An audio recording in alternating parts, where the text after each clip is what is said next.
Olá, gente, boa noite. Chegamos à aula final desse curso. Não é o nosso encontro final será semana que vem, mas hoje é a aula final e, particularmente, eu estou muito feliz com todo o desenrolar desse curso e a gente desembocar no tema do ambientalismo. Então, acho que é aquele tema que veio no final de propósito para que a gente durma e acorde amanhã refletindo sobre esse tema da agenda, sobre essa pauta. Hoje a gente tem o Jairo Nicolau de volta aqui, porque as pessoas que Jairo Nicolau vai apresentar, que estarão debatendo conosco sobre esses temas, são pessoas ligadas à política e pessoas ligadas à política parlamentar, pessoas que têm um olhar, um interesse particular no tema do ambientalismo. Tudo bem, Jairo? Tudo bem? Boa noite. Boa noite para todos que estão assistindo. Uma alegria estar aqui com vocês de novo. Bem, vamos lá. E aí, quem são as pessoas? Quem são essas que virão hoje conversar conosco? Bom, são duas pessoas. A primeira delas chama-se Pia Bogossian. Ela é formada em comunicação pela PUC aqui do Rio de Janeiro e atualmente ela é vereadora de Três Rios, né, com uma pauta muito bacana que ela vai contar para a gente, e é filiada ao Partido Socialista Brasileiro. E a segunda pessoa é a Tatiana Roque. Eu conheço a Tatiana Roque, ela não sabe, mas primeiro o livro dela de História da Matemática. A Tatiana tem uma virtude de ser professora, filósofa e matemática ao mesmo tempo. Eu morro de inveja dela, porque ela é craque em dois assuntos que eu gostaria de ser craque, e ela é uma pessoa muito importante na FRJ. Ela tem um papel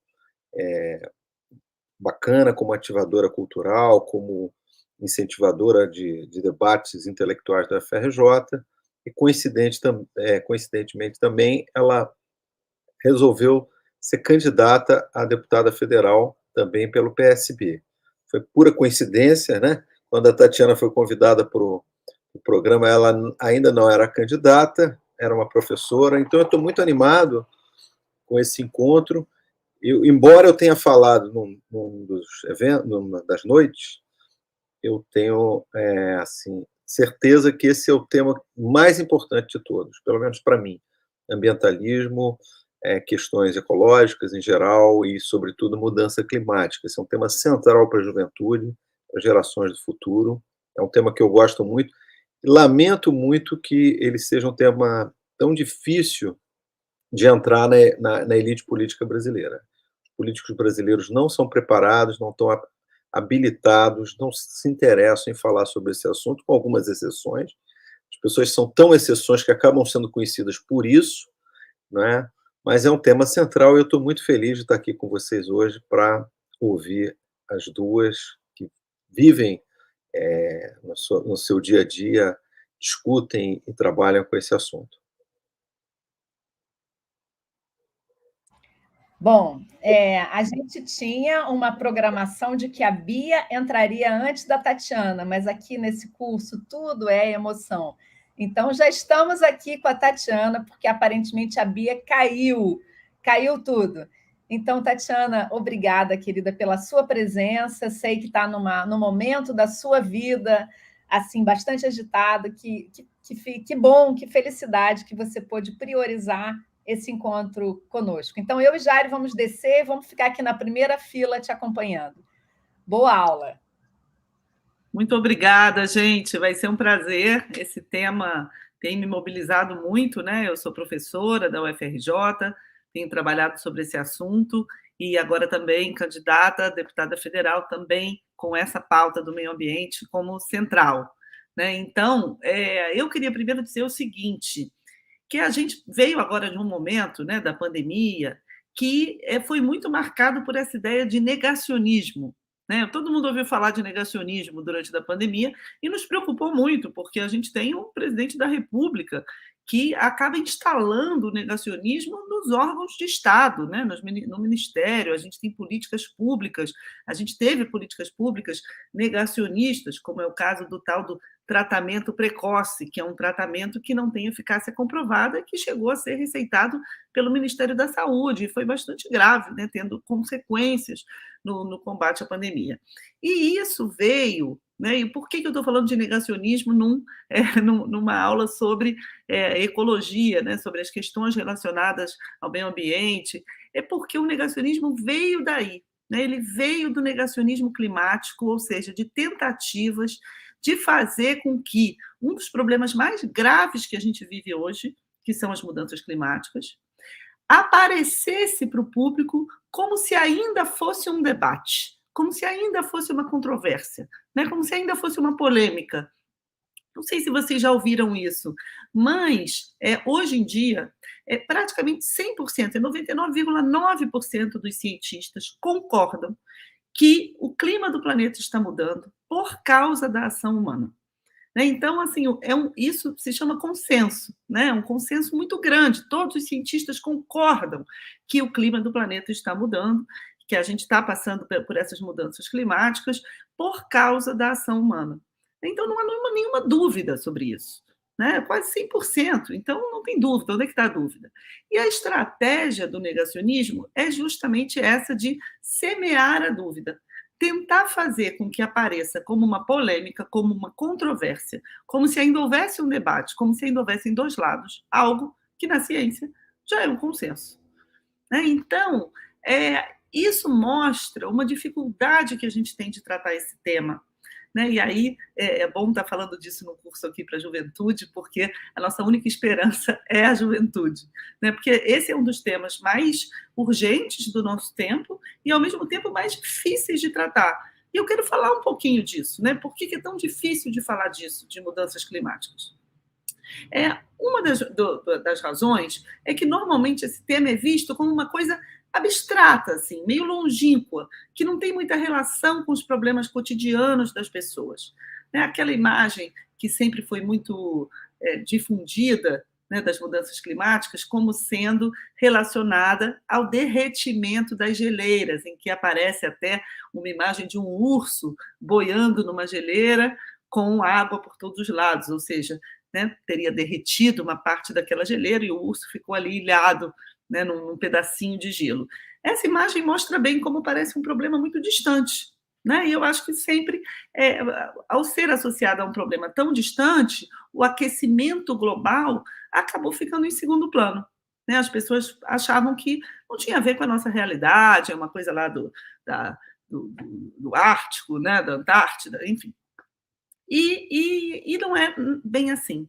E eu acho que a gente teve alguns episódios recentes que mostram isso, e que vão tornar esse problema cada vez mais próximo da gente, cada vez mais urgente, cada vez mais preocupante, que é o caso das enchentes recentes, aqui no Rio de Janeiro, mesmo em Petrópolis, mas também na Baixada Fluminense, e a gente também viu na Bahia, Minas Gerais, etc. E essas enchentes, elas se deram por causa das mudanças climáticas?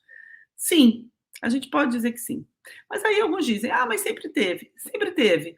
Mas o que a ciência do clima diz sempre teve, mas agora essas chuvas estão se tornando mais fortes e mais frequentes. Que é exatamente o que aconteceu em Petrópolis. Em Petrópolis choveu num dia uma quantidade que nessa mesma época do ano costumava chover em um mês. Então, essa intensificação dos eventos extremos, que podem ser tempestades, mas que também podem ser secas, também podem ser incêndios, como a gente tem visto, consequência do desmatamento aqui, no caso da Amazônia, por exemplo. Teve agora, ontem, antes de ontem, foi o dia que teve mais focos de incêndio na Amazônia. Bom, então, esses eventos extremos, eles estão acontecendo por causa das mudanças climáticas. E aí, isso, assim, de uma maneira triste, mas ao mesmo tempo que a gente precisa saber disso, acabam conectando o problema das mudanças climáticas com questões muito concretas.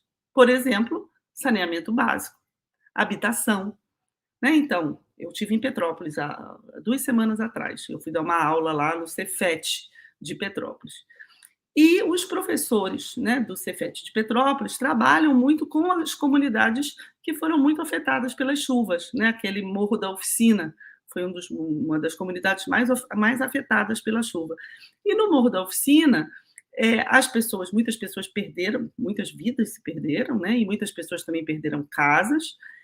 E o fato, né, de que essa chuva foi consequência das mudanças climáticas, deveria estar fazendo com que?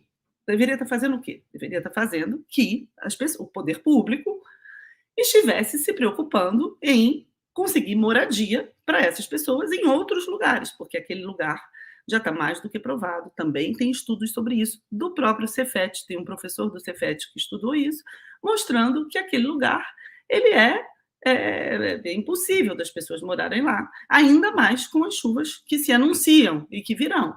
Né? Então, o que o poder público deveria estar fazendo é conseguindo moradia para as pessoas saírem de lá. Isso está acontecendo? Não. Então, o que está acontecendo? Uma coisa muito triste. As pessoas estão reconstruindo as suas casas no mesmo lugar em que as casas caíram. Vocês imaginem, é uma tragédia anunciada, porque outras chuvas dessas virão e essas pessoas vão de novo perder as casas e podem morrer, né, levadas pelas águas, como aconteceu nessa tragédia em Petrópolis. Isso mostra que o problema das mudanças climáticas não é um problema longínquo, abstrato, é um problema que está aqui, né, no nosso dia a dia, e que os riscos associados a ele fazem com que a gente precise urgentemente adaptar as nossas cidades, né, o nosso dia a dia, a nossa economia, a organização das nossas sociedades às mudanças climáticas. Esse é um tema, né, que faz parte dos debates sobre o clima, que é o chamado tema da adaptação. Né? Tem duas coisas que a gente pode fazer para frente ao problema das mudanças climáticas. Né? Uma é a chamada mitigação, que é o quê? Diminuir a emissão de gases de efeito estufa, né, para mitigar as mudanças climáticas, ou seja, para fazer com que essas mudanças sejam menos intensas. Né? Isso, bom, a gente está muito atrasado nisso, muito atrasado. A gente já devia ter começado a fazer isso há muito tempo, devia estar fazendo muito mais, mas alguns países estão começando a fazer, né? Porque isso demanda uma transição energética, né? Parar de usar combustíveis fósseis e usar energias limpas, energias renováveis.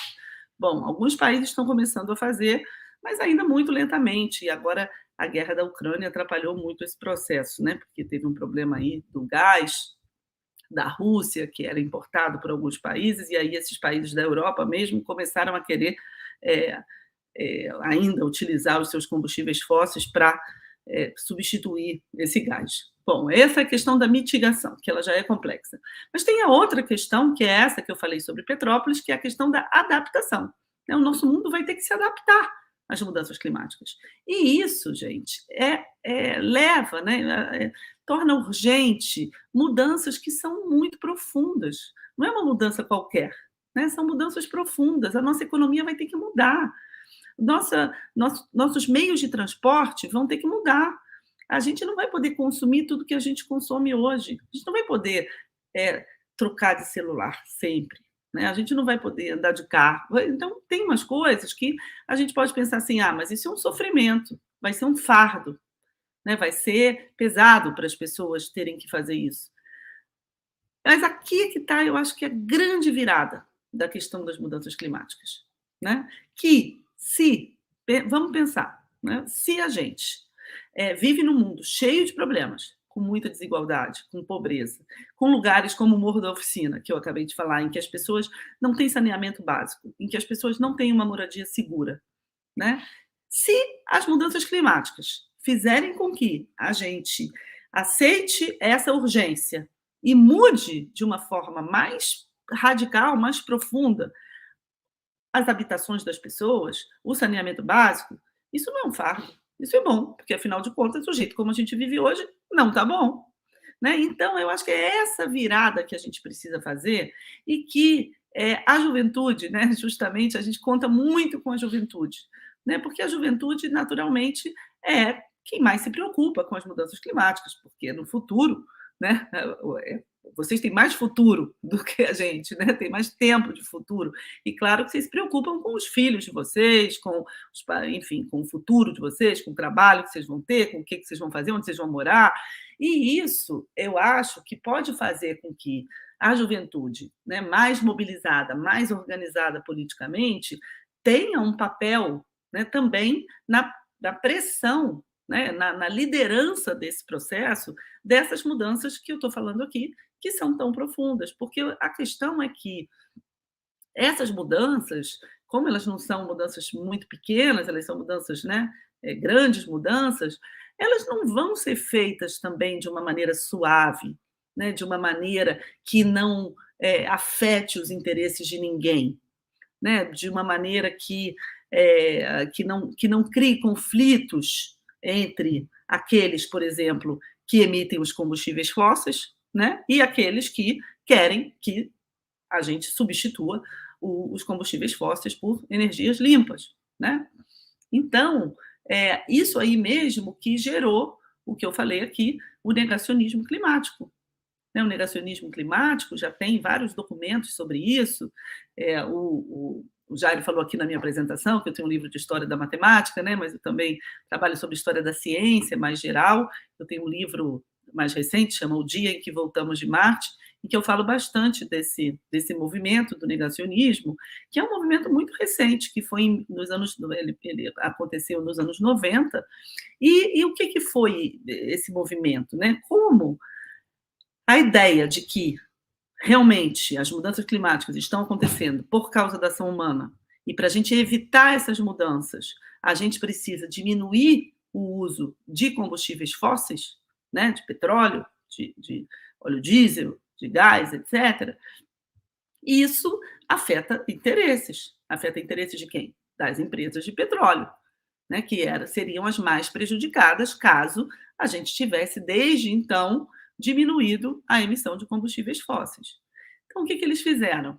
Eles resolveram fomentar, financiar o negacionismo climático, que é justamente isso. A ciência está dizendo que as mudanças climáticas estão acontecendo, mas isso ainda não é muito certo, não. É uma controvérsia. Tem os cientistas que acham que sim, tem outros que acham que não.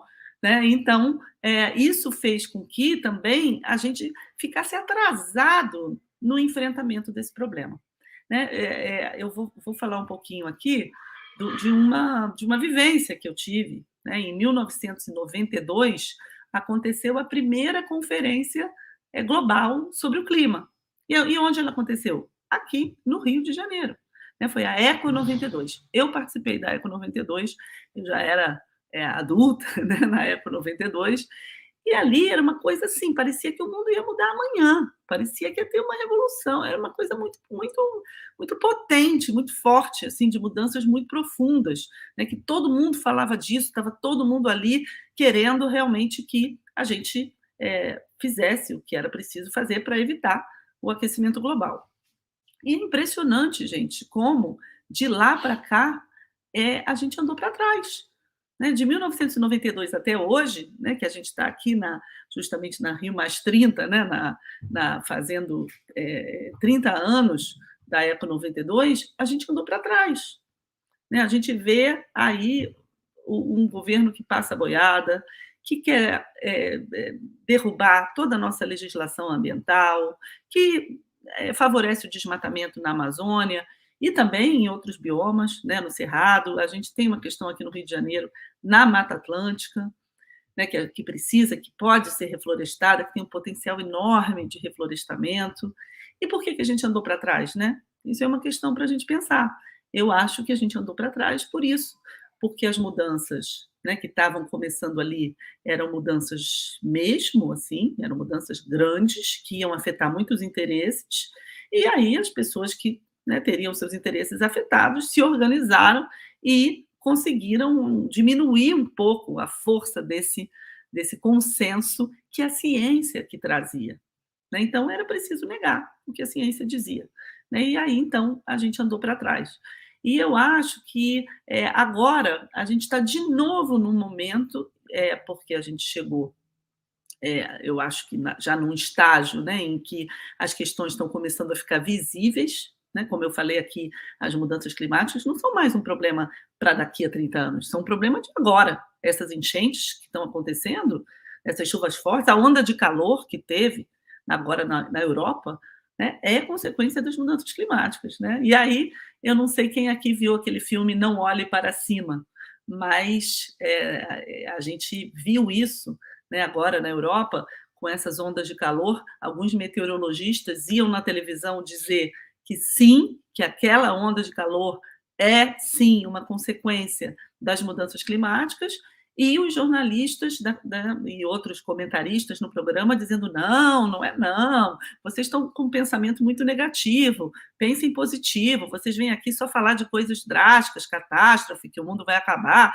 né? E assim, negando a ciência. Igualzinho no filme Não Olhe para Cima. Não sei se vocês viram, fizeram até um meme, mas igualzinho no filme Não Olhe para Cima.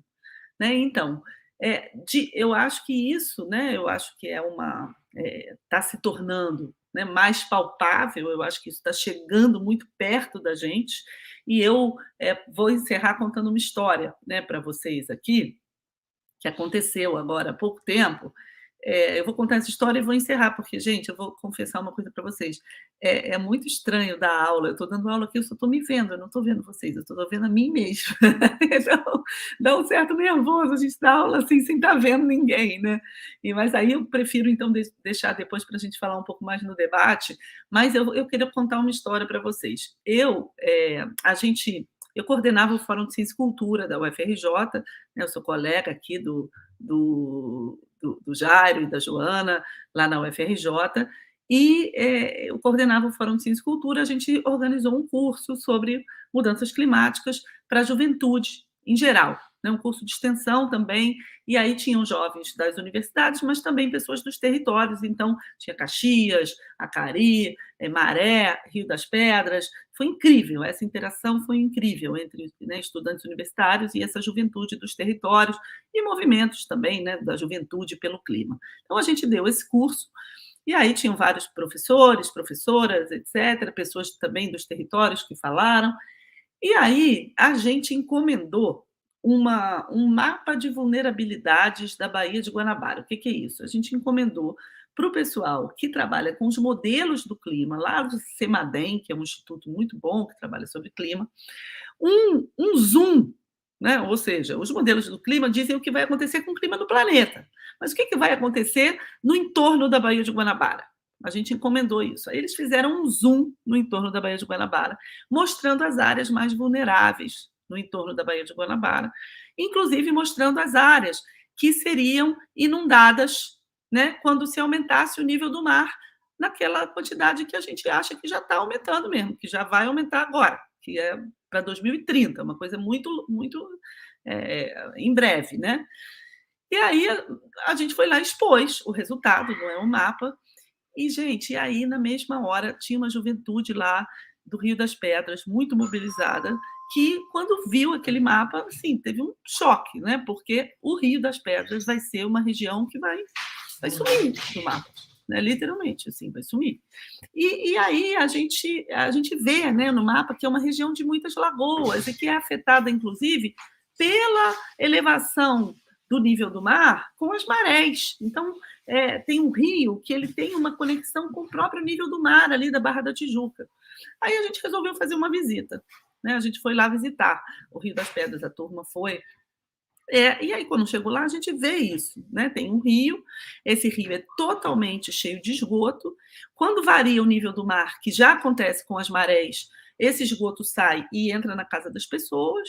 E esse problema, com as mudanças climáticas, como a gente viu lá no modelo, só vai piorar, né? Vai piorar muito, porque o nível do mar aumentando só um pouquinho, isso já piora muito, né? Ou seja, a gente está vendo aí concretamente, né, que não é um problema abstrato do urso polar, da Europa. Não, é um problema muito concreto. É um problema que as pessoas ali vão precisar de saneamento básico, de esgoto, vão precisar de uma política habitacional, porque muitas vão precisar sair dali, né, não vai dar. Ou quem vai ficar ali vai precisar de um reforço, inclusive, nas próprias habitações, que estão fazendo assim, né, e em saneamento básico. Então, eu acho, gente, para finalizar aqui, que o nosso grande desafio é esse, né, para a gente ter uma uma mobilização maior, e aí a gente conta principalmente com a juventude, né? A gente quer muito que essa juventude participe desses movimentos.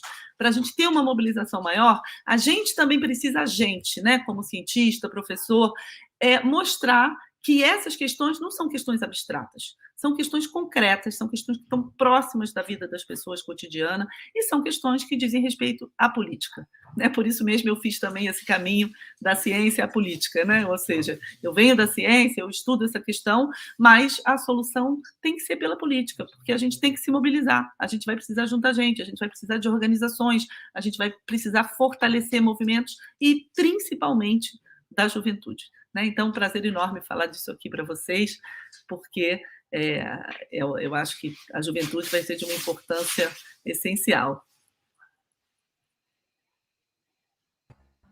Boa. Muito obrigada, Tatiana. O que você achou, Jairo? Eu adorei. Posso fazer uma pergunta para a Tatiana agora? Não, ainda não. Essas perguntas são depois do debate. Guarda aí. Eu estou muito curiosa e já vou também colocar aqui no ar para todo mundo pensar. A ideia de um comportamento ecológico, a gente pode dizer isso? Pensa aí depois, Tatiana, na sua volta, porque agora você vai tomar uma água e vai ouvir a Bia. Cadê a Bia, gente? Oi, Bia! Olha lá que legal! Vocês duas se conhecem, Bia e Tatiana? Muito! Ah, que ótimo! Muito bem. Joana, então de dividir esse espaço com vocês, aí eu acho que quando eu vi o Jairo também, minha internet até caiu aqui. Fiquei nervosa. Muito bem, então a gente vai cair, eu, Jairo e Tatiana, e vai ficar a Bia. Vamos ouvir a Bia agora. Boa, Bia. É contigo, Bia. Valeu, pessoal. Desculpa lá que eu estava na Câmara e nossa internet aqui oscila bastante, acabou me deixando na mão. Eu corri aqui para casa, esse é o bom da cidade do interior, eu moro do ladinho da Câmara, então eu vim para cá. Primeiro, queria me apresentar. Meu nome é Beatriz, todo mundo chama de Bia, tenho 25 anos, eu sou formada em jornalismo na PUC, e como aqui a gente fala com vários jovens e muitos deles universitários, eu faço questão de relembrar uma coisa da minha trajetória que eu gosto de compartilhar para inspirar para que muitos passem pela experiência de empresa júnior. Fui da empresa júnior da PUC, criei a área de jornalismo lá, e foi uma das... Eu costumo brincar dizendo que foi a minha melhor experiência profissional da vida, e olha que eu amo muito o que eu faço hoje, e tem muitos e muitos planos profissionais que me deixam muito animada, mas acho que empresa júnior é uma experiência que só, de fato, só naquele momento universitário, e que a gente tem muita autonomia, muito poder de transformação ali também, e que a gente aprende muito, assim, sai da universidade de uma forma muito mais preparada que outros estágios ou outros tipos de experiências profissionais podem trazer para a gente. Fui do DCE da PUC também, enfim, sou mestranda em administração pública hoje, na FGV, e trabalhei um tempo com assessoria de imprensa, sou do Renova BR, de alguns movimentos de renovação política, de capacitação, que eu inclusive, sou grande defensora desses movimentos, tenho vontade, inclusive, de um dia a gente debater esses movimentos também com essa galera que está aqui, gostaria muito de ouvir a opinião de vocês, e Tati, Jairo, né, e Joana, e aí, enfim, acho que retomando assim, um pouco para me apresentar é isso, e sou empreendedora no ramo gastronômico, tenho uma marca de um sanduíche asiático. E eu fui eleita em 2020 a primeira vereadora, a mulher mais votada aqui, e eleita depois de 74 anos sem representatividade feminina na Câmara. A gente viveu um grande limbo aqui, acho que é muito chocante ver, acho que para vocês e para a maioria, e aí só um parênteses, Tati, dá muito nervoso mesmo de falar aqui se olhando e não ver as pessoas, meu Deus, mas vamos lá. Enfim, acho que no Rio a gente já se choca muito em imaginar que algumas cidades ainda vivem isso, mas a gente viveu aqui em Três Rios, a gente ficou durante 74 anos sem uma mulher, a gente teve uma primeira mulher que não tinha sido eleita, foi a Alva Coutinho, que foi uma mulher que entrou na primeira composição da Câmara, e aí agora a gente entrou, eu entrei com mais 3, na verdade, foi a mais votada, mas nós fomos eleitas agora juntas, e foi muito... Estamos aqui, show, que bom! E foi muito simbólico, e não só simbólico, agora a gente está vendo na prática como é que isso faz diferença, e inclusive quando acabar que eu vou voltar para pegar o finalzinho da sessão, hoje mesmo, por exemplo, a gente está votando um projeto de lei de combate à violência obstétrica. Então foi um projeto de lei que a gente desenvolveu em conjunto, eu e outra vereadora, e jovem também, mulher, e a gente fez audiência pública e trouxe mulheres que muitas vezes não estavam ocupando esses espaços pela vivência, por questão de representatividade, que eu acho que a gente já entende, a gente já pode avançar nesse debate do quanto a representatividade importa, né? E aí, entrando no assunto mais da ecologia, eu queria retomar um pouco também da minha campanha, compartilhar uma coisa que eu acho muito legal, e vi que a Tati citou mais ou menos em relação à mitigação, à neutralização. Minha campanha foi 100% sustentável, foi, acho que, uma das primeiras campanhas carbono neutro, né? A gente fez um mapeamento de todas as emissões de gases de efeito estufa, toda a poluição da minha campanha foi mapeada, e a gente está neutralizando essa poluição via reflorestamento. E aí, hoje, eu estou tocando um projeto que é um dos meus queridinhos, assim, que é o projeto de neutralização da Câmara, e que eu quero muito expandir, e eu acho que... E aí, gente, dando um passo atrás aqui, eu planejei compartilhar um pouco com vocês algumas das experiências que eu tive e venho tendo nesse 1 ano e 8 meses de mandato, que são ligadas à ecologia, né? E que aí eu acho que a gente pode usar exemplos práticos de como que nós, jovens, inclusive, na política e ocupando esses espaços de forma, né, inclusive eleitos de forma sistêmica, assim, a gente consegue, de fato, causar transformações grandes, assim. E aí esse é um dos meus projetos mais queridinhos, que é o de neutralização da Câmara. E eu quero muito expandir. Eu tive a super honra de ter como mentor na PUC o André Trigueiro, e venho conversando muito com ele sobre isso e tal, para a gente poder expandir a neutralização para todas as casas legislativas do estado do Rio. Então, já estou esse projeto, e aí eu tive uma vivência aqui que foi muito curiosa, porque eu vinha conversando com o Mink, né, fui ficando amiga do Mink ao longo dessa trajetória política, e eu só conversava com ele no WhatsApp, não sei, a Tati conhece muito, deve trocar com ele também, e é muito engraçado, porque o Mink já foi ministro, né, tipo, tem uma trajetória super bacana, admiro muito ele, e ele manda áudios, assim, 5 minutos, e fala, é muito empolgado, e eu ficava assim, caramba, que eu tô aqui com o Mink, ele mandando esses áudios, poxa, eu sou tão fã dele, queria conhecê-lo. E aí combinei de conhecer o Mink, e aí a gente trocou várias ideias, ficamos um tempão falando. Foi até engraçado que ele marcou no Parque Guinle, ele mora lá, né? E aí acho que ele planejou assim, ele falou, vou fazer minha caminhada do dia com essa menina aqui. E aí a gente andava o parque o tempo todo, e eu morta, cansada, e tava o Mink lá, tranquilão, assim, em dia. E aí o Mink, eu compartilhei com ele, falei, Mink, vamos neutralizar a pegada ecológica da Alerj, para a gente poder expandir. E a gente usa como case essa neutralização aqui da Casa de Três Rios, Legislativa Municipal, para a gente fazer em âmbito estadual também. Aí ele, pô, boa ideia, legal. Aí, uma semana depois, ele falou, Bia, aprovado o projeto aqui na Alerj, vamos neutralizar. Aí eu falei, caramba, Mink, nem aprovei em Três Rios ainda, mas que ótimo. E aí, enfim, a gente já está fazendo essa dobrada do projeto e expandindo. E, inclusive, a gente está expandindo o projeto de neutralização também para as campanhas. E aí já conversei disso com a Tati, vamos organizar para a gente neutralizar também a pegada ecológica da campanha dela agora, para deputada federal. E eu acho que são formas que a gente pode buscar de atingir um desses pontos que a Tati falou já, que é da grande importância da gente reflorestar nosso estado, o país, mas nosso estado também. E aí eu tenho a infelicidade de dizer que eu moro em uma das cidades mais desmatadas do estado. Três Rios sofre com muitas queimadas, sofre com todo esse histórico de que a gente enxergava as questões ambientais muito como a questão do ecochato, né? E aí até curioso, ecochato, falar de ecochato me lembrou do meu trabalho de conclusão de curso. Me formei agora em jornalismo e analisei as eleições em meio à pandemia, né? O tema do meu trabalho foi a eleição das incertezas, e aí, inclusive, né, quando eu vi o Jairo, até peguei os livros aqui, foram base para minha tese, não só para ela, mas, enfim, já li os livros dele de antes, E um capítulo do meu trabalho foi analisando a mudança comportamental do eco-chato ao eco-sexy, né?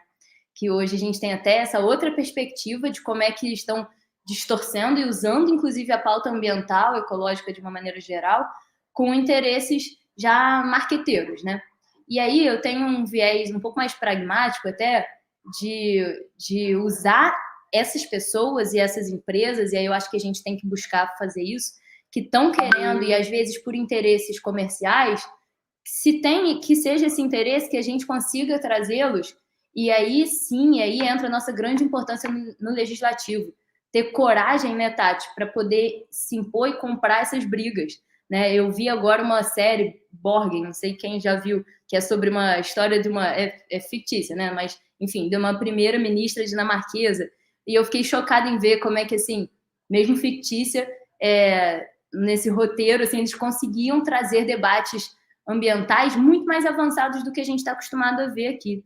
Porque realmente a gente está acostumado a eleger pessoas que atrasam o nosso debate de uma maneira terrível.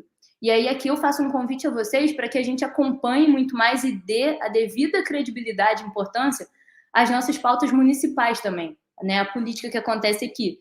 Nesses movimentos de renovação, a gente sempre falava muito de que a vida acontece nas cidades, né?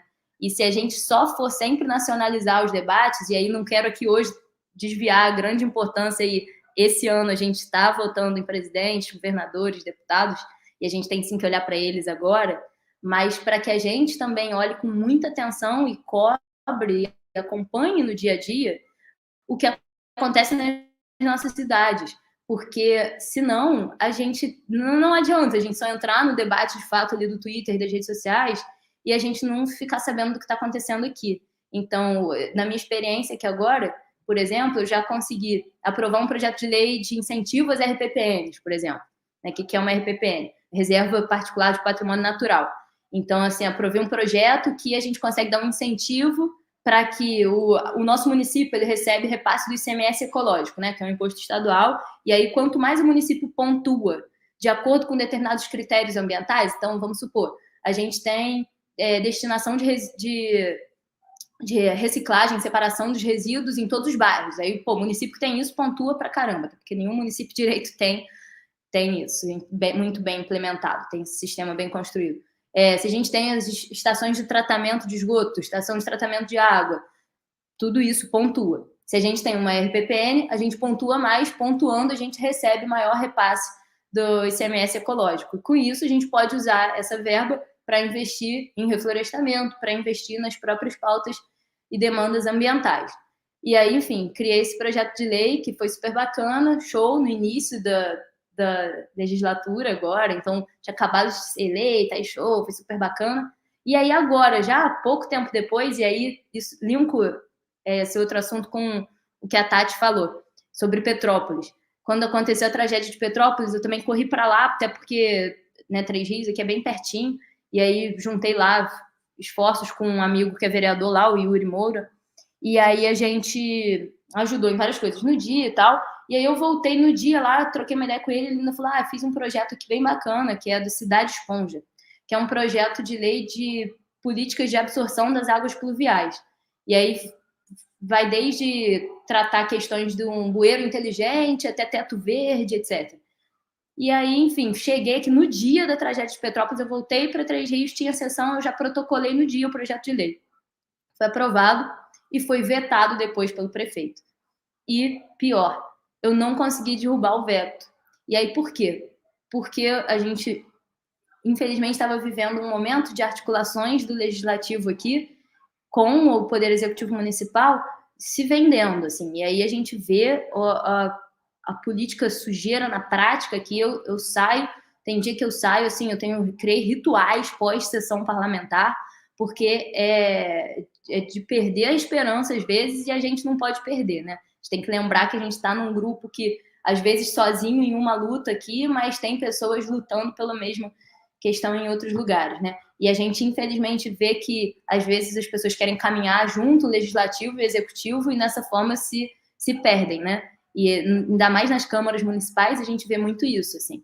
E aí eu vivi aqui, questões como a gente foi votar legislações orçamentárias aqui na Câmara, e eu acho que nunca tinham sido avaliadas as legislações orçamentárias de fato, elas. Assim, antes as votações eram sempre de acordo com base do governo ou oposição. Então, assim, se eu sou base, chegou a LOA, a LDO, a PPA, né, essa sopa de letrinhas, né, a PPA é o Plano Plurianual, LDO é a Lei de Diretrizes Orçamentais, que baseia a Lei de Diretrizes Orçamentárias que dá base à LOA, que é a Lei Orçamentária Anual. E a gente vê acontecendo isso, assim, não uma análise crítica, uma análise técnica e política também, porque eu acho um debate importante a gente não despolitizar a política, né? A política não tem que ser técnica apenas, ela precisa da técnica também nela, e a gente avaliar de fato. E aí eu cheguei a ouvir uma secretária de educação, inclusive, falando, eu falei, talvez eu faça então uma emenda ao orçamento aqui, e aí ela, não, mas agora já está fechada a legislação orçamentária, já não tem o que mudar mais. Aí eu falei, não, a lei foi feita por vocês, ela chegou no legislativo agora, a gente vai avaliar e eu posso apresentar emendas. Aí ela, não, tá fechado, não pode. Aí eu fiquei, cara, eu cheguei a achar, gente, que eu tava doida. Aí eu chamei até um assessor, falei, cara, eu perdi o prazo, será? Não dá mais pra fazer emenda? Aí ele, não, vai votar ainda, tá certo. Então, assim, para vocês terem noção, porque às vezes a gente debate aí, sai nos jornais e sai nas nossas redes sociais, aparece pra gente emendas ao orçamento secreto e pá. E esses orçamentos todos estão chegando na ponta. Quem vota a entrada desses orçamentos todos são os vereadores, sabe? E que a gente tem uma grande importância de fiscalização dessa verba que está na ponta nos nossos municípios, né? Então, um outro exemplo prático foi que agora a gente votou a entrada no orçamento, semana passada, de 15 milhões para a reforma de 3 escolas aqui no município. E aí eu fui fiscalizar e eu rodei, e aí como defensora da educação, no meu início do mandato, eu rodei todas as 40 escolas, que aí eu acho até que o bom de estar numa cidade do interior, que a gente... Aqui é mais resumido, então quando eu vi, falei, cara, vou rodar todas as 40 para eu poder conhecer de ponta a ponta e fiz um mapeamento sistêmico, assim, do que cada uma delas precisa para poder, inclusive, buscar a emenda, buscar os recursos de forma a entender o todo, né, e quais escolas têm demandas mais urgentes e não de acordo com o hábito eleitoreiro que a gente está acostumado a ver de políticos que buscam para a escola do seu bairro, porque ali está o voto dele, né. Eu dei uma volta enorme, lembrei, tá. E aí, enfim, como eu conheço todas as escolas de ponta a ponta, quando chegou essa verba, eu falei, cara, como assim 5 milhões para uma das escolas de excelência, assim, são uma das melhores escolas do município, chegou 5 milhões para essa escola, sabe? E aí fiscalizei na ponta e agora eles já mudaram a estratégia e falaram que vão readequar essa emenda para a construção de outra escola. Então, isso tudo aqui para, mais uma vez, enfatizar a importância da gente acompanhar. E aí, se eu estou numa sessão como vereadora defendendo o melhor uso dessa verba, com o apoio de defensores da educação presentes na Câmara Municipal, a força é outra, porque senão eu sou uma vereadora solitária, sabe? E assim como eu estou aqui, tem vereadores, tem deputados que, por vezes, se sentem sozinhos até na luta, sabe? Então, da importância da gente estar mais próximo disso tudo, né? Anotei aqui alguns assuntos, deixa eu ver minha colinha aqui de coisas que eu tinha anotado para falar. Tá dando meu tempo aqui? 42, não, ainda tem tempo, né? Mais uma vez, assim, trazendo exemplos de como é que aí, trazendo o assunto da crise climática, né? A crise climática está nas nossas cidades, está na ponta. Um outro exemplo claro é das enchentes, né? Que a gente já falou de Petrópolis aqui, mas a minha cidade mesmo é um exemplo. A gente vive enchentes crônicas há décadas aqui e que a gente não vê sendo solucionado da devida complexidade que ela tem. E aí eu, inclusive, compartilho aqui uma outra experiência para falar sobre pragmatismo político, que eu acho que é um assunto, grande debate. Eu tenho até vergonha de falar sobre isso na frente de vocês. Então, pessoas que eu admiro tanto, que devem ter um entendimento muito mais profundo sobre o tema. Mas, gente, vai fazer um barulho, é o trem, tá? Aqui passa o trem do lado, aí ele dá uma gritaria. Nesse relacionamento com o Mink, foi muito curioso, porque numa dessas primeiras vezes que eu conversei com ele, eu falei, Mink, tô desesperada, porque minha cidade passa por enchente todo ano, chega a época da chuva, e a gente fica famílias e famílias embaixo d'água.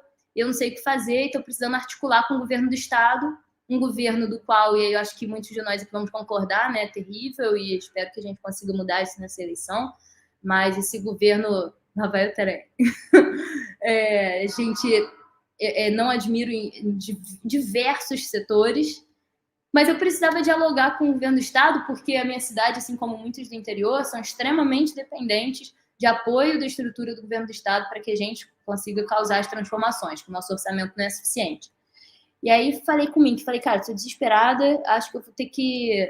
E aí a gente vê que, na prática, né, não é só buscar o recurso, não é só... A gente tem que minimamente fazer alguma articulação e dar um apoio que seja vindo com a pessoa, e aí as articulações políticas que são diversas, né? E aí eu falei, Mink, como é que eu vou fazer para conseguir articular mudanças significativas, né? E aí eu acho que eu vou ter que articular com essa galera, estar mais presente nesse governo e tal. Aí fui embora, aí o Mink me mandou uma mensagem desses áudios dele.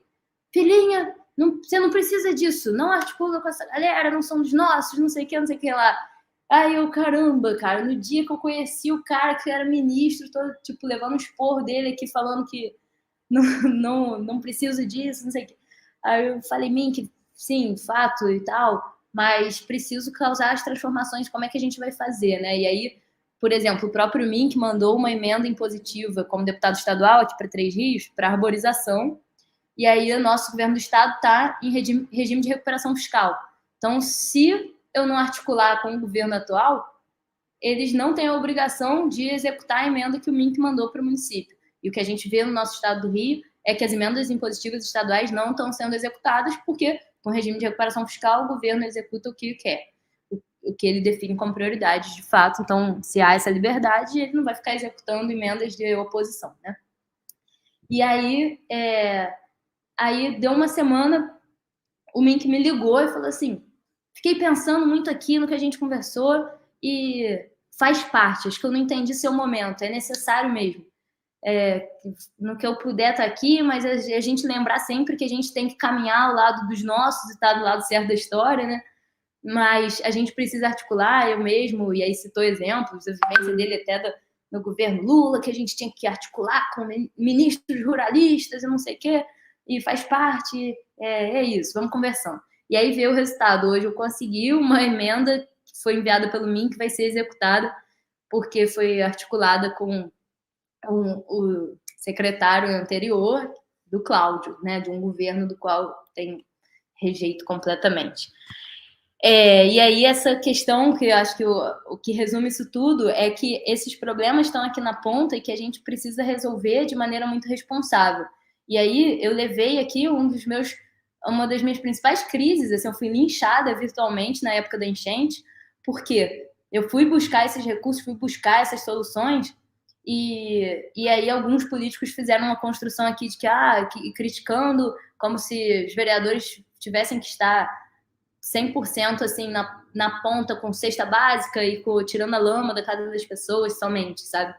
E aí a gente cai num populismo muito barato, né? Que também não dá, assim. E aí eu fiquei muito triste em ver pessoas se moldando aquilo ali e concordando, né? E é triste ver isso, porque acho que aí a gente vê a fragilidade da nossa construção política, assim, de entender a política como um todo, como sistema, e que a gente, até para a gente cobrar os nossos políticos não só cair nas armadilhas do que aparece para a gente nas nossas redes sociais, sabe? Do que um grupo político constrói para degradar, acabar com a imagem do outro, e às vezes de uma maneira convincente e nos convence e traz para aquilo. E aí, como a minha internet caiu e eu fiquei ouvindo a Tati, eu tive tempo de abrir aqui um livro do Jairo e fiquei vendo que eu sou dessas de marcar, eu marquei o seu livro inteiro praticamente. E eu achei uma parte que você compartilha, né, Jairo, você fala tem uma turma de graduação em Ciências Sociais da FRJ, uma pesquisa, né, acho que você fez, por alto, assim, numa turma, nenhum estudante sabia como são contados os votos de uma coligação. E aí, vendo isso daqui, eu lembrei e aí trago para vocês aqui. Se aconteceu isso numa turma, né, da UFRJ, que essa falta de entendimento sobre o sistema eleitoral nosso, como é que funciona. Eu lembro que nesse capítulo que você trazia até era como é que às vezes num partido liberal você podia eleger alguém, uma pessoa comunista, assim, meio que a questão da construção das nominatas, que por vezes não necessariamente, e na maioria das vezes, a ideologia não é a prioridade ali, né? E a gente vê grupos diversos se unindo em uma nominata, uma Frankenstein, assim. Aí eu trago aqui uma reflexão sem resposta, tá, gente? Mas como que a gente precisa avançar muito ainda no debate, e aí por isso eu volto com a questão da educação ser a base de tudo, né? No debate do entendimento político, inclusive, porque se nós que estamos aqui no ambiente universitário, nos ambientes acadêmicos, que são tão distantes da prática ainda, não temos ainda esse entendimento profundo da coisa, e nem é profundo, né? Porque se a gente for parar para pensar, entender como funciona uma coligação, uma nominata que elege, né? Enfim, as coligações, o sistema eleitoral, de uma maneira geral, falta muito ainda, né? Até para a gente saber como cobrar e o que deve ser feito, quais são, de fato, as prioridades, né? Agora que eu estou fazendo o mestrado, estou tendo aula com uma xará, inclusive a Joana, né?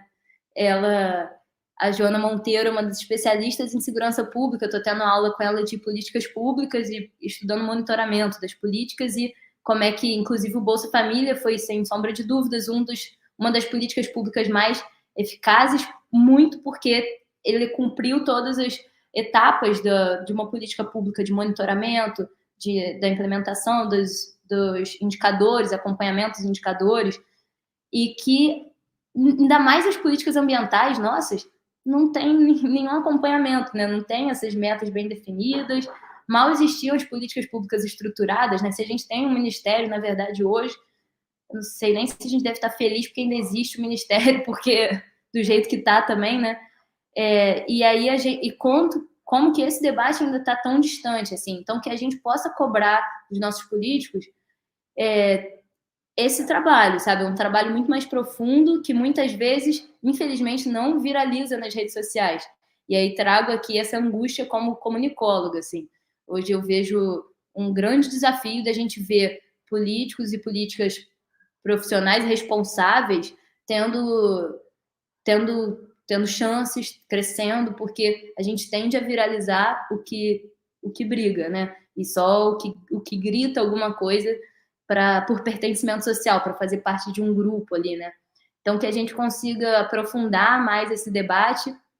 E aí, voltando para encerrar aqui minha parte, e voltando para a ecologia, né? O Ailton Krenak, que é um dos maiores filósofos do Brasil, eu acho, para a gente, hoje sou muito fã dele, um indígena respeitado internacionalmente, né? No livro Ideias para Adiar o Fim do Mundo, ele traz essa reflexão de como é que a nossa era por si só já começou errado, né? Que o antropoceno, se a gente chamou a nossa era, denominou ela girando em torno do antropo, né? Do ser humano, é toda a questão de que a gente parou de entender, talvez, que a gente chegou aqui depois de um ecossistema, depois de biomas fantásticos, depois, né, numa natureza que é perfeita, né?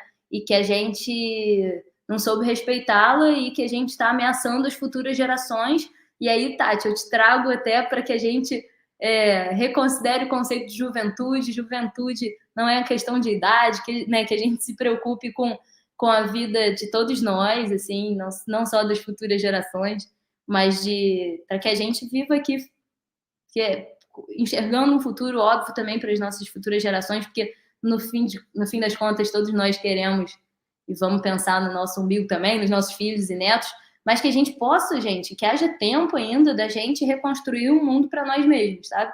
Então, eu falo, né, se eu vivo numa cidade que chama 3 rios e a gente não souber minimamente conviver com as nossas águas, o que a gente está fazendo aqui, sabe? Então, é isso, assim, acho que terminei meio pessimista, né? Desculpa. Posso mudar aqui o final. Vou trazer o Suassuna, então, para quebrar. O Suassuna, a frase mais famosa, todo mundo deve conhecer, né? O otimista é um chato, pessimista é um tolo. Bom mesmo é ser um realista esperançoso. Então, que a gente seja realista para entender a grave situação que a gente vive e, em especial, em relação à questão ambiental, que é urgente e que, se a gente não agir rápido e para ontem, algumas coisas não vão dar tempo, né? Mas que a gente tem esperança em dias melhores.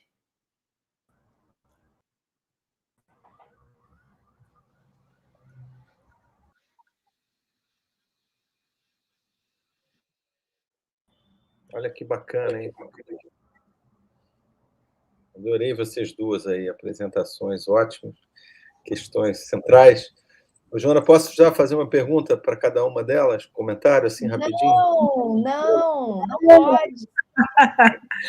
E olha só, a Bia é sua fã, né? Descobriu aqui uma puxa-saco, né? Vamos combinar? O cordão Tá dos... Teve até citação, você viu? Citação.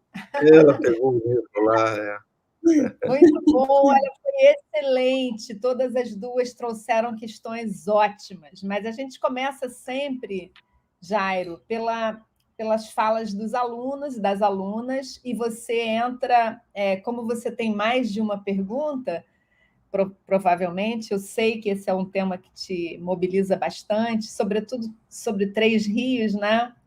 Tenho certeza que você tem muita curiosidade. Vamos combinar de a gente encontrar a Bia rapidamente para falar sobre Três Rios. Mas a gente começa falando dos temas que as alunas trouxeram, os alunos, e você entra com uma pergunta, a gente faz uma primeira rodada, depois vai para a segunda rodada. Então, vamos lá, as meninas que estão nas carrapetas podem lançar aí as primeiras perguntas feitas, os comentários. Enfim, vou pedir para o Jairo ler as primeiras postagens aí. Bem, é uma pergunta da Danusa Nascimento. Qual seria o papel da juventude na mobilização para olhar sobre o meio ambiente? É a primeira pergunta. Vão ser várias, Ju, assim? Sim, vamos fazer umas 3, você introduz a sua também, e a gente... Essa da Alana Mendonça. Que parte cabe ao sistema econômico vigente, os problemas ambientais que atravessamos? Onde meio ambiente e economia se entrelaçam? E o Pedro Pereira pergunta o que é a neutralização, né? Eu imagino que seja a neutralização do carbono. E acho legal isso, porque eu tenho uma noção, mas acho que muita gente que está ouvindo não tem tanto. Ainda não é uma prática que chegou com força no Brasil, né? As perguntas do Pedro muito oportuna. Sim, Tem mais aí? a ideia da pegada ecológica, né? Acho que era legal quando a Bia tomar a palavra, já que ela está com esse tema tão presente, explicar um pouquinho. Mas faz a sua questão, Jairo, agora, e a gente passa a palavra. A pergunta assim, para a Tatiana tem a ver com a relação da esquerda com o tema do desenvolvimento. Não sei como está agora o programa do Lula, ainda não tive a oportunidade de ler, mas durante o ciclo de governos do PT, o tema sempre foi uma certa tensão, porque o PT, por exemplo, deu subsídios para combustíveis, para produção de automóveis, enfim, combustível fóssil, né? E produção de automóveis, as cidades brasileiras não ficaram apinhadas todas por conta dos subsídios do PT, mas assim, não tinha subsídio para a produção de trens no Brasil, por exemplo, um incentivo para ampliar a rede ferroviária. Como que você vê, Tatiana, hoje, assim, se você percebe uma sensibilidade maior de uma agenda que substitua o desenvolvimentismo que surgiu como ideologia no Brasil nos anos 60 e foi incorporado pela esquerda, particularmente pelo PT, né? E toda a crítica ecológica que veio, em geral, por ativistas, por um segmento muito pequeno da elite política, né? Eu não sei em que pé a coisa está hoje, como você avalia a relação da esquerda, porque da direita a gente sabe que esse tema é menos, eles são menos sensíveis, né? Os partidos e os atores são menos sensíveis a essa agenda que a esquerda, e tem sido assim em muitos países da Europa. Há exceções, né? Tem um conservadorismo ecológico, por exemplo, no Reino Unido, tem alguns lugares da Europa, já que a direita também está incorporando um pouco dessa agenda. E para a Bia, eu gostei muito de ver o depoimento dela, porque, primeiro, ela é muito jovem, né? Segundo, que eu acho que é um exemplo espetacular para outros jovens do Brasil tentarem fazer carreira política, né? Eu acho que a gente tem um problemaço nos partidos brasileiros. Eles ficaram muito velhos, não só no tempo. Eu sou do tempo da fundação do PT, e agora os dirigentes que fundaram o PT, muitos ainda estão vivos e dirigem o PT. O PT tem 40 anos. O PT tem a idade dos partidos quase da Primeira República, aqueles partidos que não acabavam nunca. Começaram em 89 e acabaram em 30. Daqui a pouco o PT vai ultrapassar o Partido Republicano Paulista. Assim, uma coisa inacreditável. Mas eu não percebo a renovação demográfica também. Os partidos precisam de jovens. Eu acho que talvez o exemplo seu, com uma agenda que mescla temas nacionais com problemas locais, e você mostrou um certo pragmatismo, tem que negociar para aprovar, o prefeito vetou. Eu acho isso muito bacana. E queria, talvez, não é bem uma pergunta, te ouvir um pouco mais, assim, o que você já conseguiu, mesmo nesse ambiente hostil de uma Câmara de homens políticos tradicionais, que pela primeira vez estão vendo mulheres, e talvez você seja mais jovem, né, dessas mulheres, e se bobear, a vereadora mais jovem também, no geral.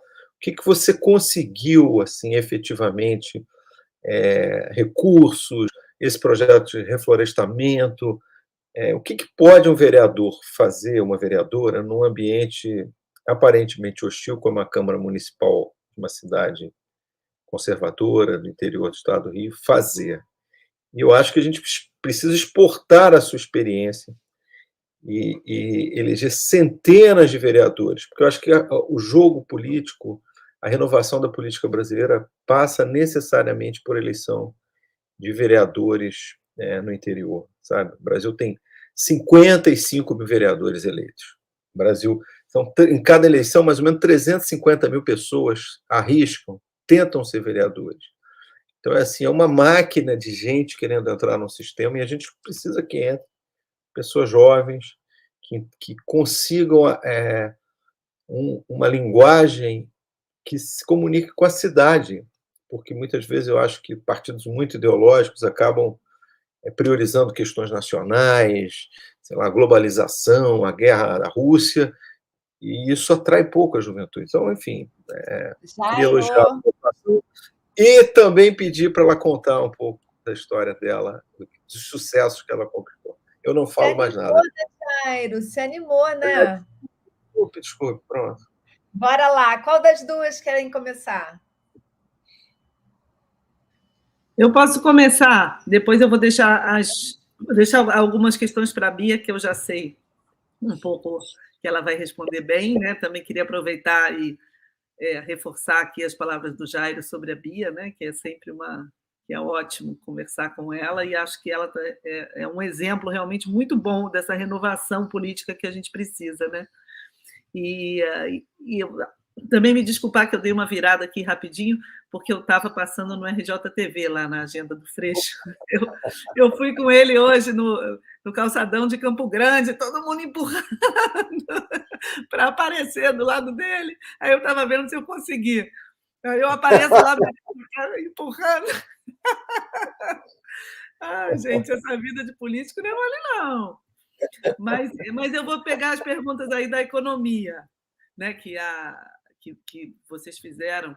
Não lembro mais quem foi que fez, o Jairo também fez um pouco, vou tentar juntar. Eu acho, gente, então, que esse é o grande gargalo mesmo, né? Porque não tem como a Alana, exatamente foi a Alana, a gente não vai conseguir dar conta dos problemas ambientais sem mudar muito radicalmente a nossa economia, né? Não tem como. Aí vai desde a produção de carros, como o Jairo falou, né? Existe esse debate hoje sobre a eletrificação dos meios de transporte, né? Mas que é muito necessária, certamente. Mas a eletrificação dos meios de transporte, ou seja, os nossos transportes passarem a ser elétricos, né? Isso significa que a gente vai manter tudo como está, né? Com a quantidade de carros que a gente tem hoje, só que tudo elétrico? Não vai dar. Isso não tem a menor condição. Por quê? Porque carro elétrico, gente, usa bateria. Qual é o problema das energias, né? Uma boa parte das energias renováveis? É que elas são intermitentes. Então, você precisa armazenar essa energia em algum lugar. Então, no caso da eletricidade, você precisa de bateria. A bateria usa minérios, né? Usa lítio. Né? No caso, a China saiu na frente da produção de energia solar, né? A transição para a energia solar está muito avançada na China, por isso mesmo a produção de painéis, etc., é muito avançada na China. Mas 70% do lítio que a China usa nas suas baterias vem do Congo. Então, isso faz com que a gente fique com. A gente vai ficar com buracos, assim, né? Regiões do planeta que vão ser buracos enormes de minério para dar conta de todas as baterias, de tudo de minério que a gente precisaria para fazer a eletrificação, mantendo o nosso sistema de transporte como é hoje. Ou seja, a gente não vai poder manter. Não vai dar. Então, isso significa que a gente tem que diminuir radicalmente, praticamente zerar a utilização de carros individuais. Agora, vamos parar para pensar. Para que cada um ter seu carro? Me explique. Para quê? Isso é uma coisa completamente despropositada. Né? A gente pode dizer, não, porque o meio de transporte é ruim. Que melhore, então, os meios de transporte coletivos. Mas, assim, não tem o menor cabimento, né, diante dos problemas que a gente vive de energia, a gente manter um mundo em que cada pessoa tem o seu carro. A gente anda pela rua, em geral, uma pessoa num carro de 5 lugares. É completamente despropositado. Né? Mas isso mostra também o grau, né, a gravidade das mudanças que a gente tem que fazer.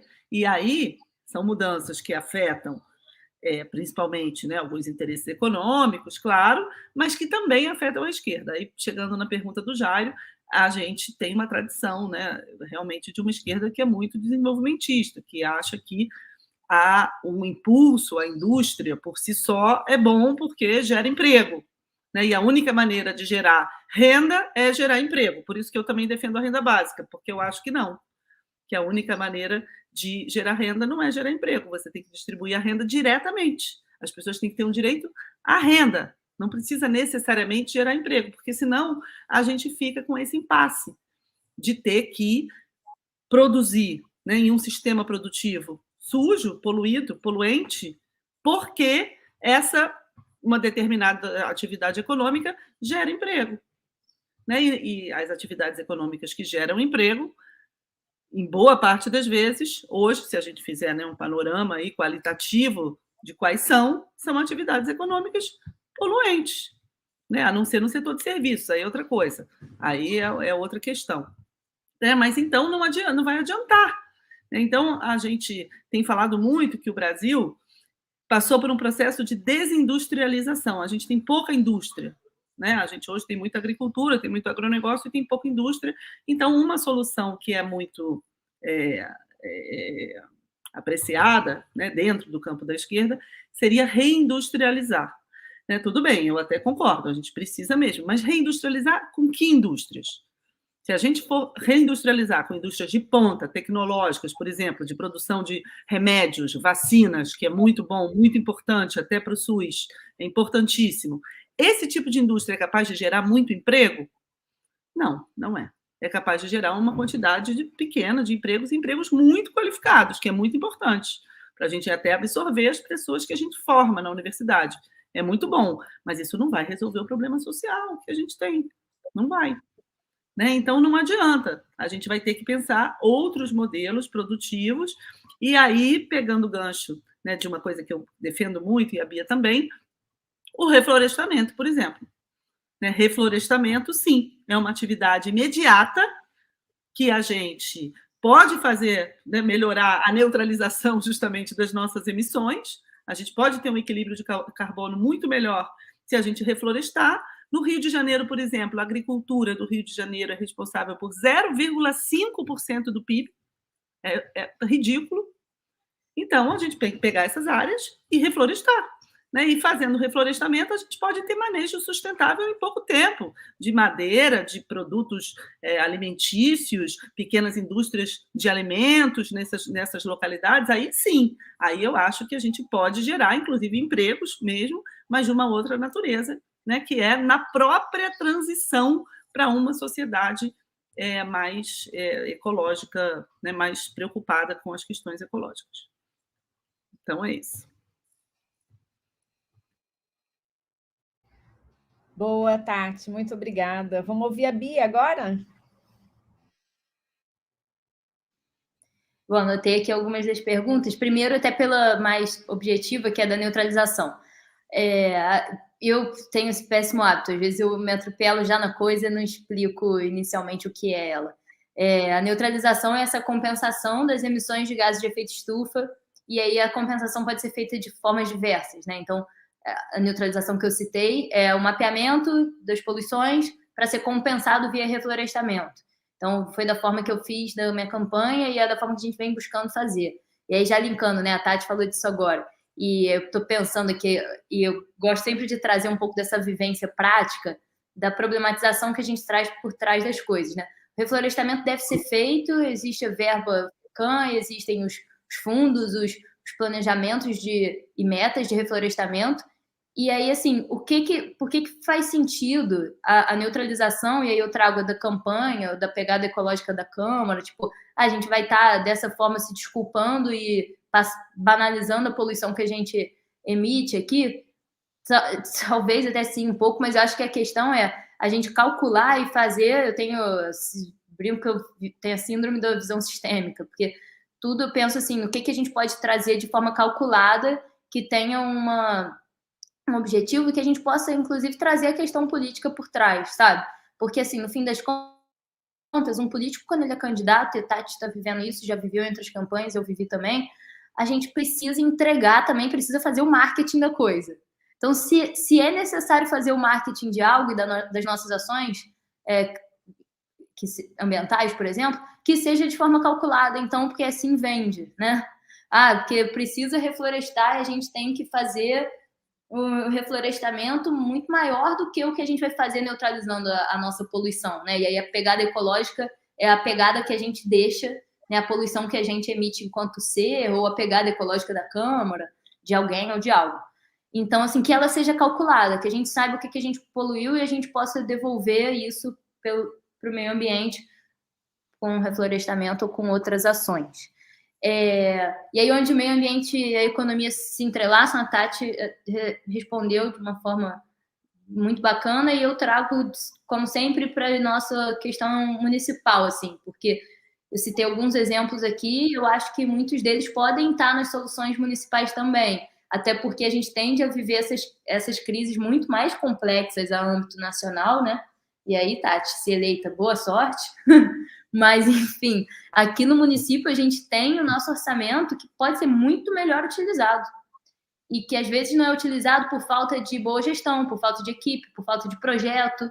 Falta muito projeto, gente, nos governos municipais. Se for ver um problema comum das prefeituras, é perder verba, perder emenda, perder verbas diversas do Estado, porque não tem projeto, não manda.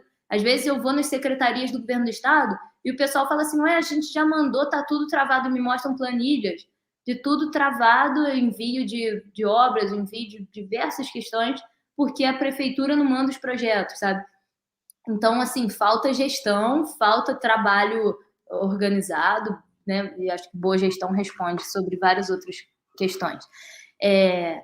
E aí, acho que a pergunta da juventude, eu não sei se tem nada muito de novo, assim, para falar, além do que eu já falei aqui, mas eu acho que o que eu respondo é mais a gente, qual seria o papel da juventude na mobilização, para olhar. Eu acho que a gente tem todos eles, tudo isso que a gente falou agora, nós, enquanto juventude, podemos participar.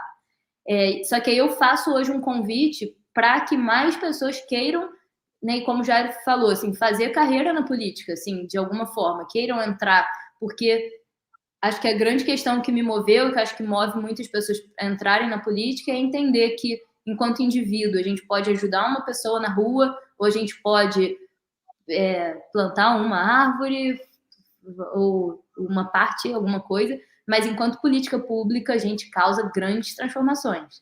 Então, que a gente consiga ocupar esses espaços para causar essas transformações de dentro. E aí, indo para a reflexão do Jairo, eu pensei de cara, enquanto você foi falando, de uma crise que eu vivi assim, no início do mandato, é uma questão super pessoal mesmo, mas eu vivi uma super crise ideológica assim, no início do mandato, sabe? Eu, desde mais nova, eu me considero assim, social-democrata, né? Então, estaria no centro-esquerda. E aí eu me sinto muito mais próxima à esquerda, né? Eu acho que é natural uma pessoa que se considera de centro-esquerda ser mais próxima à esquerda, e me vi em crise profunda com a esquerda, assim. Aqui eu sou muito mais criticada pelas pessoas do PSOL, pelos partidos mais da esquerda, e eu acho que a gente, e aí uma análise minha que eu tô cagando regra aqui, tá? Mas eu acho que a esquerda tende a ser mais intelectualizada, inclusive e aí essa é a parte, enfim, mas por isso eu acho que a gente tem muitas brigas na esquerda e que nos desunem e fazem com que a gente não consiga alçar voos mais altos. E aí, por vezes, eu tenho muito mais apoio em projetos sociais, em projetos ambientais, mas às vezes eu vejo apoio em pessoas de outros aspectos políticos que não os mais próximos ao nosso, né? E isso me frustrou muito no início, que eu falei assim, gente, mas com quem eu quero caminhar ao lado, como é que eu vou construir grupo em meio a tudo isso, assim? E hoje eu entendo que a gente está vivendo uma transformação também nisso tudo. Acho que a gente está questionando, né? Até o Bolsonaro é fruto disso, né? Que é acabar com isso tudo aí. Então, a gente está questionando tanto, assim, que pelo menos todo esse questionamento cause alguma união na gente para que a gente possa manter as nossas ideologias. E aí eu trago aqui uma resposta para mim mesma a isso tudo, foi entender os meus valores, os meus limites, assim, o que eu acredito, e ficar mais firme e tranquila com isso, assim. E é muito difícil mesmo, assim. Ontem mesmo eu estava com amigos da política, a gente estava conversando sobre o que tem acontecido nos bastidores das eleições esse ano, e ao mesmo tempo que a gente está vendo, e aí, inclusive, gente, parênteses, porque eu não sei se pode aí, como a gente está numa aula, fazer propaganda, e a Tati, como uma pessoa muito, muito inteligente, bacana, ela não vai se vender, mas eu vou fazer esse papel aqui, acompanhem a campanha da Tati, votem, nossa deputada, acompanhem ela nas redes depois. Mas, enfim, Tati sabe, a gente está vendo campanhas aí, e gente próxima da gente até também, e aí a gente vê que tem coisas boas e tem hábitos muito, muito deturpados também de pessoas próximas. Então, que a gente conheça muito bem nossos limites, sabe? E busque fazer política com valores, e que a renovação não seja só etária, seja uma renovação de práticas e princípios, e que a gente possa ter muita criatividade no dia a dia. E aí hoje eu tenho pensado muito nisso, assim, como é que a política de renovação, assim, de práticas e princípios na unidade, tem que trazer muita inovação para fazer o básico. Então, esse exemplo que eu citei para vocês, por exemplo, de que eu rodei todas as escolas para poder, com isso, entender o que eu preciso buscar para o município, foi uma solução que eu encontrei para responder a uma demanda da população, que é de políticos que entregam recursos para o município. Então, assim, minha função enquanto vereadora é fiscalizar, legislar e representar, né? Então, assim, buscar recurso, executar projeto é o poder executivo, não o legislativo. Só que a gente vê o hábito, ainda mais cidade do interior, de muitos vereadores buscando emendas, né? E aí eu conquistei 700 mil para reforma tal. E aí a gente vê esses hábitos, como eu comentei, de pessoas que fazem aquilo nos seus nichos eleitorais. Então, por isso que eu respondo com a criatividade, que eu acho que a gente tem que ter criatividade para fazer e participar do jogo que tem que ser jogado, e se a gente entra, a gente tem que jogar. Não adianta dizer o sistema como se fosse algo distante, a gente é parte do sistema, né? Então, que a gente consiga inovar e aí enxergar e buscar uma emenda de maneira responsável e não só eleitoreira. Isso aí, Bia, ótimo. a gente não pode fazer campanha, é claro. A Tati está aqui hoje como professora da UFRJ, e a gente aqui nesse curso não tem um viés político, não temos. Glória a Deus, desculpa. Não, está tudo certo, querida, está tudo certo. A nossa posição aqui é uma posição crítica, é claramente do campo da esquerda, é um campo de enfrentamento ao que está ocorrendo nesse país, a essa assombração que está nos assaltando. Bom, a gente vai seguir para o momento final e, tristemente, a gente não vai ter o mesmo tempo que a gente teve agora para a segunda rodada. Então, o que vai acontecer é que a gente vai ler os comentários, as perguntas, e vocês vão fazer um tchau um pouquinho mais alongado, mas em virtude do horário, né? Nós temos o compromisso de começar e finalizar no horário certinho. Então, a turma das carrapetas, por favor, Jairo vai fazer as leituras e a gente passa, então, na ordem, primeiro a Tatiana, depois a Bia, elas comentam assim por alto e dão a sua palavrinha final. Mandem lá, meninas. Você, Jairo. A Marina Vilela: vocês acreditam que a educação ambiental ministrada nas escolas tem sido suficiente para mudar atitudes e hábitos que impactam o meio ambiente? A Marina pergunta. Depois a Marina tem outra, hein? Quais são as alternativas viáveis nesse momento para a formação da consciência ecológica na nossa população? Sempre a ideia de ampliar. Opa, tem aqui a Danusa Nascimento. Explica um pouco mais sobre as emendas parlamentares e efetivação de políticas. Vocês sabem como se neutraliza a pegada ecológica? Essa já foi respondida, né? Essas meninas a Bia já trouxe, já era uma pergunta mais para a turma, né? Então é isso. Vamos ouvir as duas e eu já deixo aqui o meu agradecimento enorme pelo tempo de cada uma. Eu vou repetir, esse é um momento delicado, sobretudo para a Tatiana, que está ausente das atividades docentes, está em campanha, então quero agradecê-la por essa dedicação ao ensino, e também quero agradecer a Bia, que se fez aí uma ponte com a atividade parlamentar, correu e veio aqui tratar com a gente. Agradecer ao Jairo pelo tempo dele também no nosso curso, retornando. Então, devolvo a palavra para vocês duas. Então, gente, também respondendo rapidinho a pergunta, né? Eu acho que essa questão da educação ambiental é importantíssimo, claro, mas eu acho que é insuficiente, sabe? A coisa é tão grave, assim, né? Como a Bia falou, a gente, quando vira ecologista, a gente fica meio eco-chato mesmo, né? Porque a gente só pensa nisso, é uma coisa tão grave que tem que reorganizar tudo. Então, não é educação ambiental. A nossa educação ela deveria ser reorganizada a partir da questão dos maiores problemas do nosso tempo, né, eu diria. Um deles é a questão das novas tecnologias. Outro são as mudanças climáticas. Né? Então, não dá mais para a gente, diante disso, ter aula tudo separadinho. Né? Eu, como o Jairo falou no início, né, que eu venho matemática e filosofia, eu faço parte do movimento dos sem área. Né? Eu não tenho uma área definida.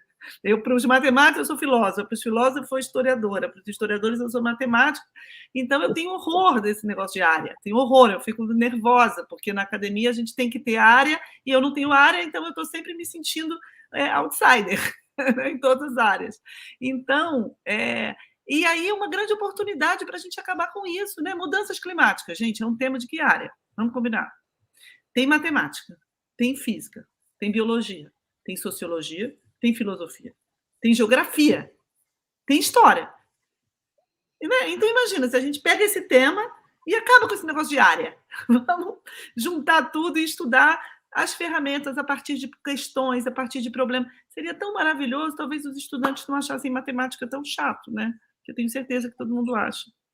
Né? Então, talvez a gente conseguisse dar uma reviravolta nisso aí. Né? Então, queria agradecer demais mesmo o convite, ótimo estar aqui, um projeto maravilhoso, né? E convidar vocês para seguirem minhas redes sociais, que é tatianaroque.oficial no Instagram, e no Twitter, @TatiRoque. Aí a gente pode falar daquele outro assunto, que não é o lugar de falar aqui, né, de política, mas estou falando bastante desse assunto. Obrigada. Então, aproveitando o gancho da educação ambiental que a Tati falou, também acho que está muito longe ainda da gente ver, inclusive acho que, esqueci o nome da pessoa que fez a pergunta, mas foi bem otimista até, do que tem de educação ambiental nas escolas ser suficiente. Eu diria que está longe de ter ainda educação ambiental, e pelo que eu estou vendo, assim, próximo das escolas públicas aqui em Três Rios, a gente, de fato, ainda está muito distante, assim. Então, acho que a gente precisa caminhar para, além de implementar, como a Tati disse, e o trem de novo, poder fazer com que ela seja uma pauta ampla e não só excluída, né? Estou com um projeto agora de educação ambiental aqui com jovens, e eu estou vendo como é que, assim, a gente está conseguindo, e aí, né, Tati citou a matemática, assim, quando aplicada, ser muito melhor. Para mim, como jornalista, é difícil que a matemática seja legal, mas te entendo. Mas o meio ambiente também, trazendo no projeto aqui que a gente está trabalhando com jovens, situações de muita vulnerabilidade, a gente está ligando a assuntos que são do dia a dia deles. Então, a enchente, porque são as crianças que ficam desabrigadas quando tem enchente na cidade, né? São crianças que sofrem várias consequências diretas, assim, da crise climática. Então, a gente está trazendo com esse choque de realidade, assim, a importância da gente pensar nisso tudo com essa responsabilidade. E aí, respondendo a outra pergunta das emendas parlamentares, cada deputado tem esse...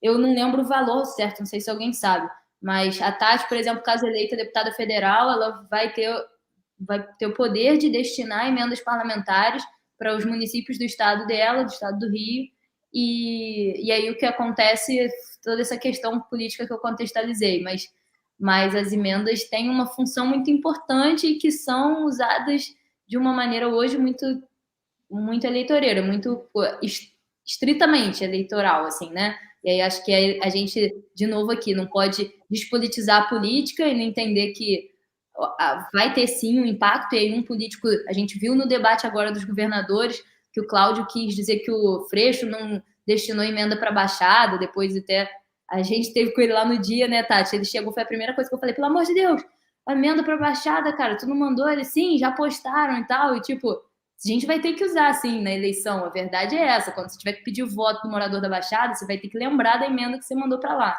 mas que a destinação dessas emendas seja definida com base em prioridades, e não só no voto, né? E aí, para encerrar, agradeço muito, muito mesmo, assim, estou muito feliz dessa troca, que a gente possa marcar mais, até pessoalmente, né? E a Joana falou que eu puxei mó saco do Jário, até com vergonha, foi mesmo, sou fã.